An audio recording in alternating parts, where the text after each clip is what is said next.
Hey everyone. Good morning, good afternoon, good night, wherever you're at, whatever you're doing. Hope you're well. I'm doing good. got my lion shirt on, you know. A lot of talk about the star Regulus. That's in the Leo constellation. So I figure I'd wear my little lion print. Yeah. Yeah, it's just crazy stuff that's going on. I want you to check out this clip and then I'm gonna come right back.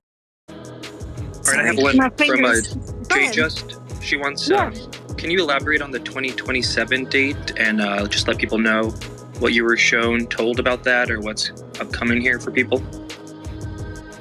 This 2026 date, it's amazing to see everybody just claiming this every day now. It's 2026, 2027, that year.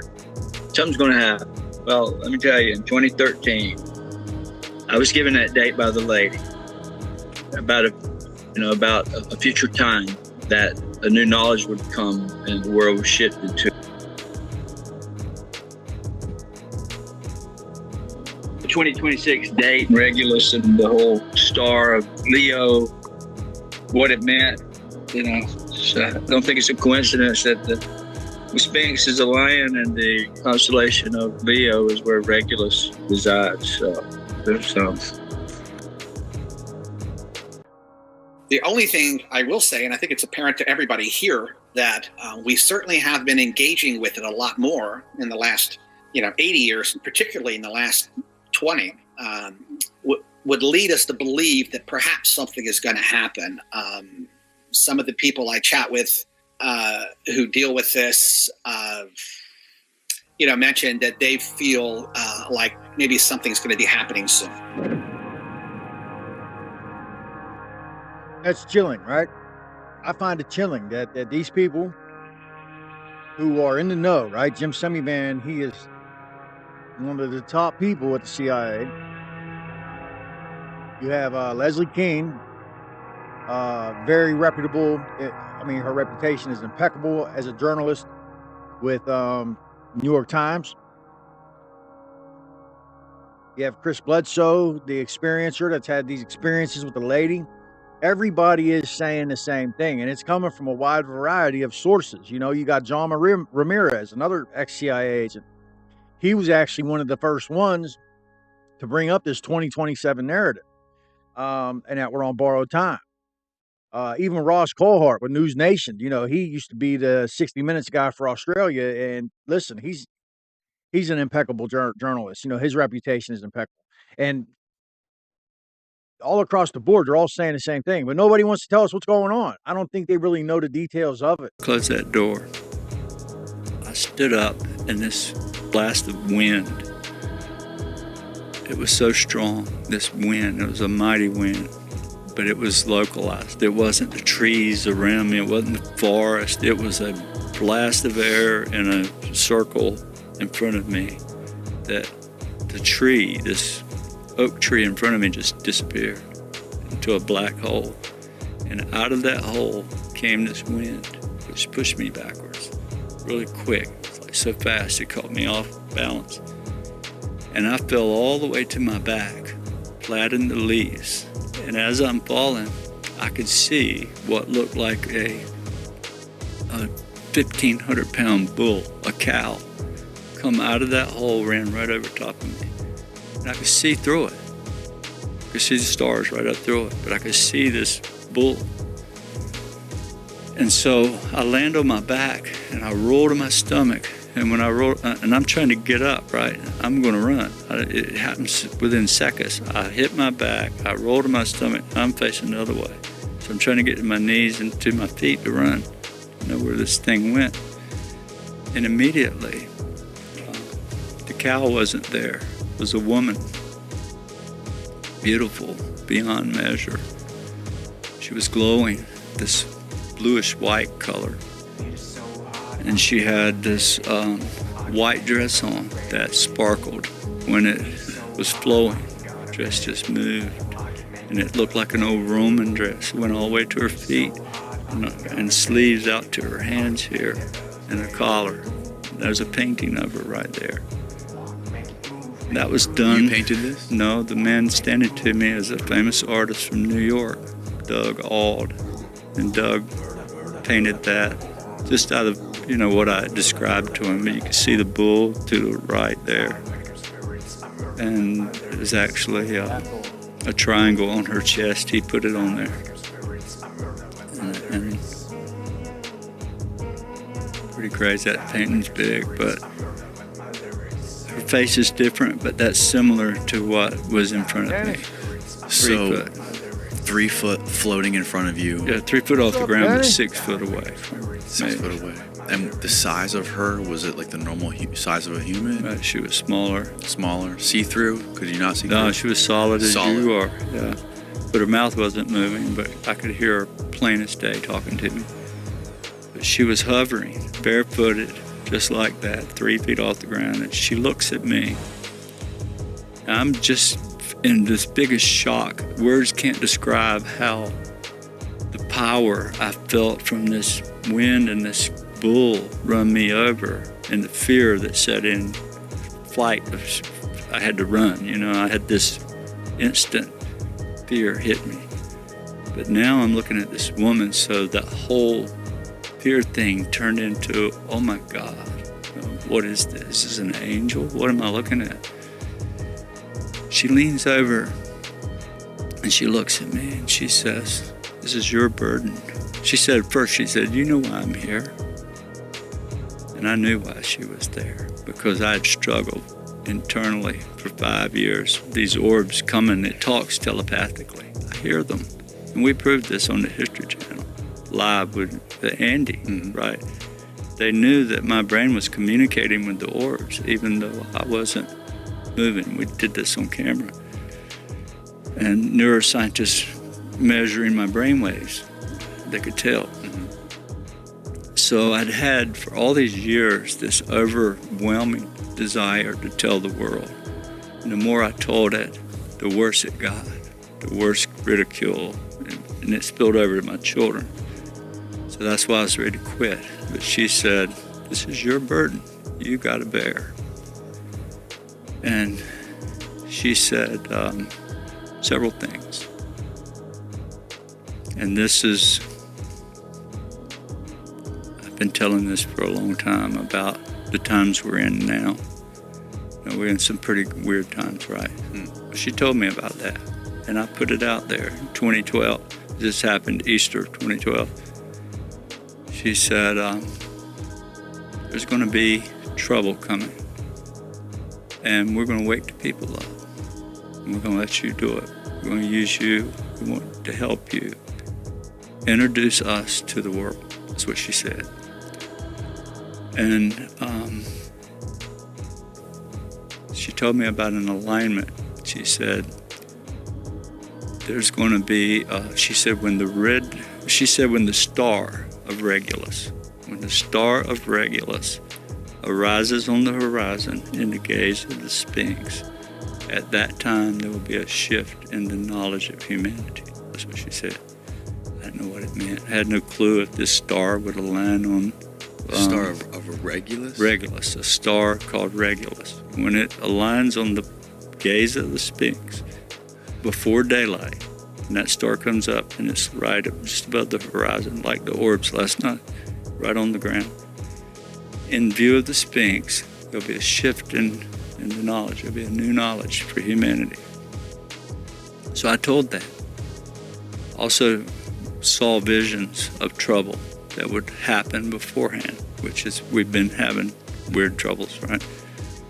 So I'm not a prophet, and I don't want to claim to be, but I did say this in 2012, and I've said it for the last, 11 years, and it's all happening. And there's a lot of weird connections here, okay? Because the new Pope, right, is Pope Leo. And it's thought that this gentleman is the last Pope. So did you know Pope Francis is the last Pope, and after that it will be the Judgment Day? So it literally ends after Pope Francis? Yeah. And this book in the Vatican archives, right, predicted every single pope from 1143 all the way to our current pope.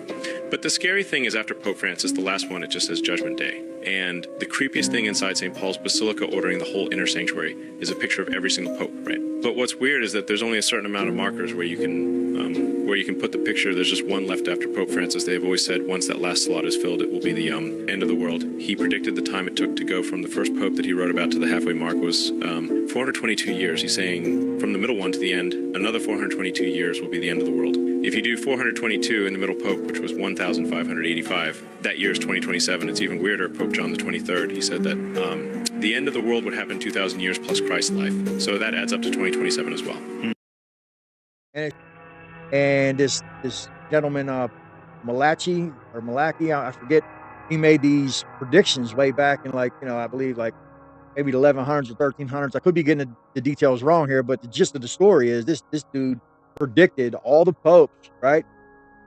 And apparently this pope here is the last pope. And some refer to him as like the Black Pope. It's just strange. His name is Leo. And Chris Bledsoe made this prediction about star Regulus, which is in the constellation of Leo, rising above the Sphinx on Easter of 2026, on or around. So, just wild, a lot of things coming to a head here. And there's a lot of talk about 2027 and that there's something coming in 2027 that people don't really, apparently some people have gotten in trouble for speaking about this.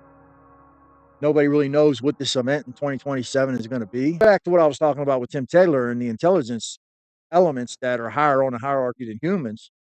Could this be these non-human beings that look exactly like us? And is it possible that they're in control of the intelligence communities around the world? Maybe not just America, but British, MI6 and Mossad and all these other intelligence agencies. Is it possible that they're being run by non-human elements? Who holds the key? Okay, so you're asking who are the puppet masters? Yeah. Yeah. That's what I asked too. So when we're taught in college or high school, we're taught the Plato's Republic thing, the allegory of the cave. And, if you pay attention, you know that these people are in a cave and these puppet masters are making puppets on the wall, and people think that that's reality. And then one lucky person gets out and goes up out of the cave and says, wow, there's a whole reality out here. I have an obligation to go back and tell these people that they're in a cave. They go back to tell the person they're in the cave, and this is how Socrates talks about it, says, they'll kill you because they think you're crazy. And in fact, they think that person's crazy. Okay, so, all right. So that's kind of the setup. My question has always been, and then you talk about it as a metaphor in college and stuff, and your professor talks about it. But my question was and my daughter, by the way, took a college class and it was on that. And so I said, who do you think those puppet masters are? And she said, Mama, that's just an allegory. There are no real puppet masters. And I was like, no, I think there are. Think about it again. Go read it again. And so then I'd ask friends of mine who, had read it and should know. And they were like, dang, I never thought about that. Finally, I found a philosopher who reached out to me, actually saw me on a podcast and said, these puppet masters, I agree with you. They're a real thing. Like Plato just doesn't put something in there. So who are these puppet masters? I think that's where George Orwell identifies it. And who agrees is Aldous Huxley. So he has all your viewers, everyone should watch Aldous Huxley's, I think it's 1958 talk, maybe it's in the 60s, but I don't think so, at UC Berkeley, where he basically talks about the puppet masters. And it's his group. Wow. Does he talk about how, so to pass on, to be, so what, are they born into the it's puppet an oligarchy. mastery? Yeah, he says it's the oligarchy. He goes, it's always existed and presumably always will. That's how he opens his speech. It's a horrifying, enlightening talk. Everyone should watch it. It's free on just internet search it, DuckDuckGo it or whatnot. It'll come up. And he's a super articulate elite. And he writes Brave New World. And he tells us how it's gonna happen. And we're gonna like our servitude because we'll be taking drugs. That's pretty much it. All right, now I want to touch on something. He said that he kept telling this story about the Star of Regulus, okay? And the ridicule kept getting worse and worse. And people, if those of you that don't know, he was a member of the church, and they basically didn't want nothing to do with him. They thought that he was playing with demonology and stuff. And the ridicule and shit was getting increasingly horrible. you know. And the reason why I want to touch on that and I want us to look at that is because I go back to that Plato's cave allegory, where the person who got out and seen the wider reality, he wanted to go back in and get his buddies and say, "Hey, man, there's a whole world out there that we're missing. You know, this is what's real. This stuff here isn't even real. This is just shadows on the wall." And they told him, if you go back in there and you tell them that, they're gonna think you're crazy. They're gonna label you as crazy, and they're gonna kill you, or they might kill you. And then you look at this situation here with him and the ridicule that he suffered, that he had to go through, you know, with just having this knowledge.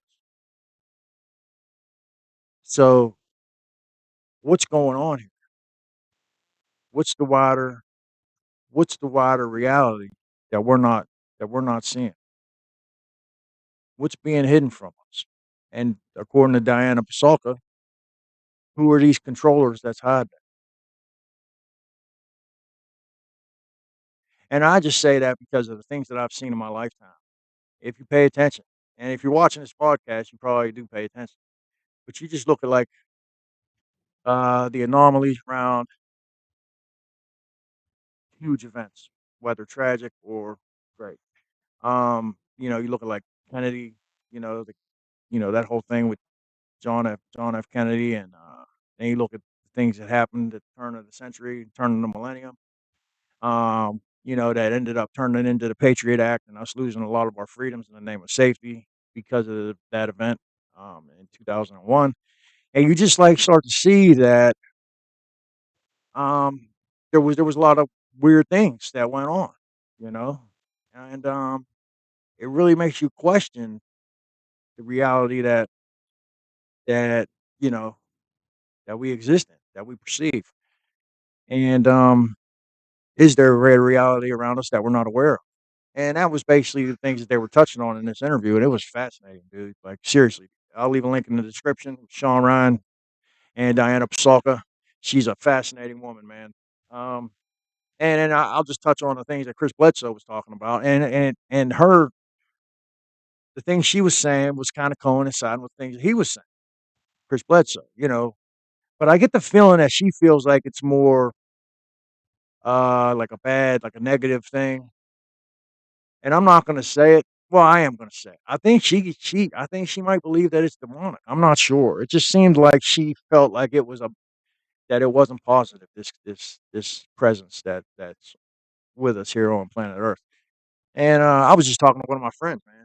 And he said he was on his four wheeler and seen some UFOs, like this phenomenon is happening to people who don't even believe in it. I just want to leave you guys with that thought for today. I think that's a good time to sum it up. I'll be back tomorrow. Thanks for watching. This is John Speak Truth. Please hit the like and subscribe, man. To all my new subscribers, thank you. Appreciate you guys. I'm going to be starting a Patreon. If you want to become a member, small price a cup of coffee, become a member. So yeah, I'll see you guys. Catch me on X, Rumble, all that. Till tomorrow.